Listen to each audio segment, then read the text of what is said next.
पंचायत चुनाव का आगाज हो चुका है। अच्छी बात यह है कि कल तक पंचायत की राजनीति से खुद को अलग रखने वाली युवा महिलाएं भी अब पंचायत में अपनी भूमिका को तलाश कर रही हैं। इन महिलाओं में कई शिक्षित महिलाएं भी हैं, जो अच्छा संकेत माना जा सकता है। पानापुर प्रखंड के सज्जोरा पंचायत से मुखिया पद के लिए प्रीति देवी चुनावी मैदान में उतरने वाली हैं।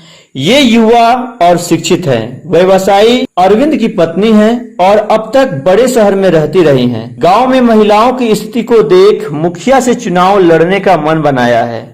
पूछने पर कहती हैं, सरकार गांव पंचायत के लिए कई योजनाएं दे रखी, ये योजनाएं गांव के लोगों तक नहीं पहुंचती, जिससे गांव का विकास नहीं हो पाता है। वे सरकार की योजनाओं को एक एक व्यक्ति तक पहुंचाने के लिए चुनावी मैदान में उतरी हैं। अब लोगों तक अपनी बात पहुंचाने और उसके समर्थन को वोट में बदलने में कितनी कामयाबी प्रीति देवी को मिलेगी, यह तो परिणाम बताएगा। आज न्यूज 24 बिहार की टीम प्रीति देवी के इसी दावे की पड़ताल करने सज्जोरा पहुंचा है। पंचायती चुनाव का आगाज हो चुका है। न्यूज 24 बिहार की टीम आज छपरा जिला में है और ये छपरा जिला का उत्तरी क्षेत्र नारायणी नदी के किनारे पानापुर प्रखंड में टीम पहुंची है। पानापुर प्रखंड में जानेगी कि चुनावी अधिसूचना के जारी होने के बाद क्षेत्र में लोगों के बीच कितनी सुगबुगाहट है और चुनाव को लेके लोग कितने तत्पर हैं। होना है, पंचायत चुनाव का आगाज हो चुका है। आज हम लोग छपरा जिला के पानापुर प्रखंड में हैं। पानापुर प्रखंड का ये सज्जोरा पंचायत है। सज्जोरा पंचायत में मुखिया की युवा प्रतिनिधि प्रीति सिंह के दरवाजे पे हम लोग ये इस बार पंचायत चुनाव में अभ्यर्थी हैं।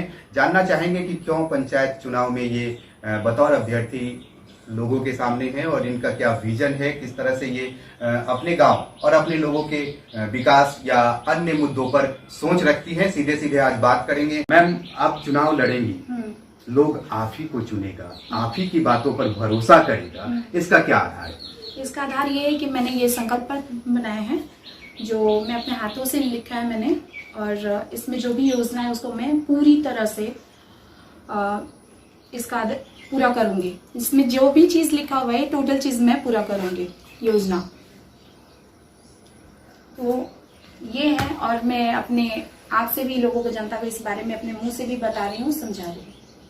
अच्छा, ये कहते हैं वर्तमान मुखिया वृद्ध मुखिया हैं और उनके खिलाफ आप लड़ रही हैं। तो एक अनुभवी मुखिया के सामने एक युवा जोश खड़ा है, तो कैसे सेक्रीफाइस करेंगी आप?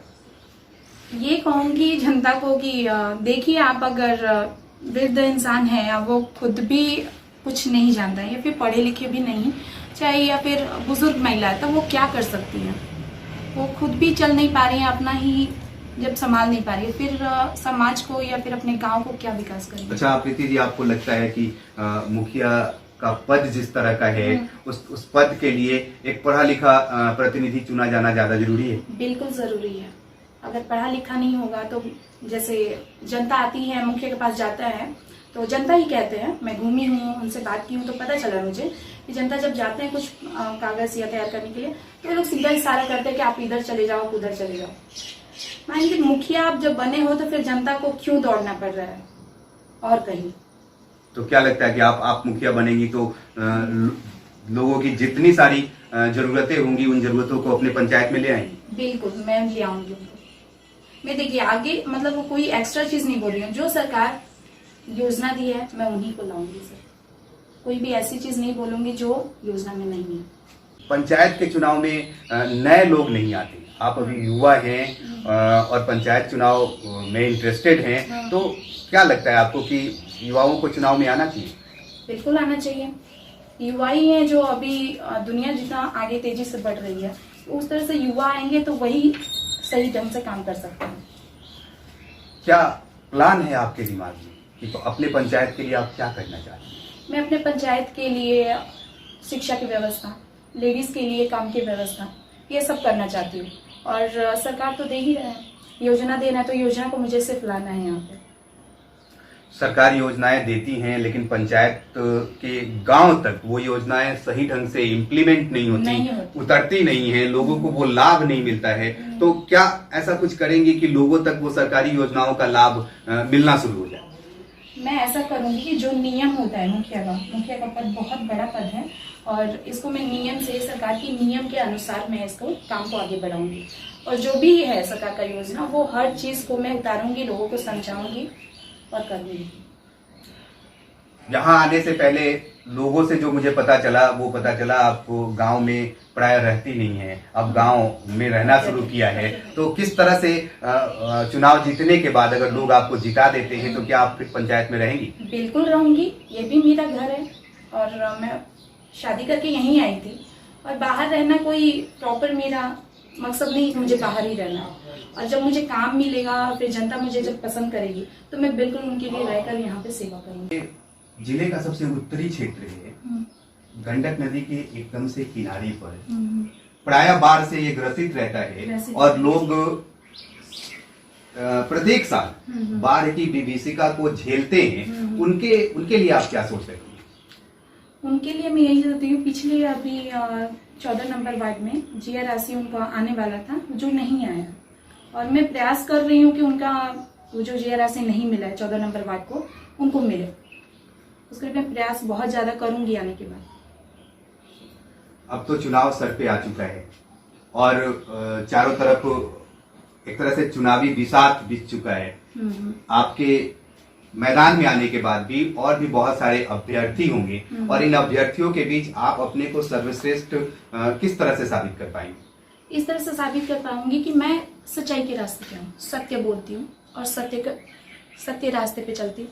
तो जनता को मैं हर चीज बताऊंगी उसके बारे में। जबकि यहाँ के मुखिया, जो भी पूर्व मुखिया रह चुके हैं, कोई जनता को कुछ भी नहीं बताता है, अंधेरे में रखे हुए हैं जनता को। जनता को कुछ भी नहीं पता कि सरकार की योजना के बारे में कुछ भी नहीं पता। उनको गलत तरीके से बताया जाता है कि मोदी जी बेच दिए, ऐसा ऐसा उल्टा सीधा बात बोलते हैं। तो उस पर मैं जनता के सामने ही मैं जागरूक करती हूँ, उनको जवाब देती हूँ, जनता सुनते हैं मुझे। आप महिला हैं, निश्चित रूप से महिलाओं से अपेक्षा की जाती है कि महिलाएं जब राजनीति में आएंगी, गांव के जो पंचायती व्यवस्था है उसमें आएंगी, तो महिलाओं की स्थिति में सुधार आएगा। बिल्कुल। तो आपसे क्या उम्मीद की जा सकती है कि क्या सुधार आएगा अगर आप इस पंचायत की मुखिया चुनी जाती है? देखिए, बहुत ज्यादा तो नहीं, लेकिन मेरी कोशिश जरूर रहेगी कि मैं उनको जागरूक करूं, और होंगी भी। जब मैं काम करूंगी तो वो लोग हमारी बात को भी समझेंगे। आगे भी काम ही नहीं करेंगे और सिर्फ मुंह से बोलने से तो होगा नहीं, काम भी करूंगी और उनको समझाऊंगी भी। प्रीति जी, आप जैसा कि गांव के लोगों ने मुझे बताया कि आप सक्षम परिवार से हैं, आपके परिवार का एक अच्छा व्यवसाय है, आपके बच्चे भी पढ़ाई लिखाई को लेके किसी अच्छे जगह पढ़ते हैं। तो इस गांव में जब आप आएंगी तो क्या आपको आपके परिवार का साथ मिल पाएगा? बिल्कुल मिलेगा। हम लोग हमेशा एक रहते हैं परिवार में, और परिवार में कोई मतभेद नहीं होता है। एक इंसानियत के नाते अगर देखा जाए तो परिवार के साथ भी हम लोग अच्छे से रह सकते हैं हर घर में। और इस सब चीजों को लेकर भी मैं पब्लिक में बात करती हूँ, उनको समझाती हूँ। एकजुटता में ही या फिर एकता में ही बल होती है।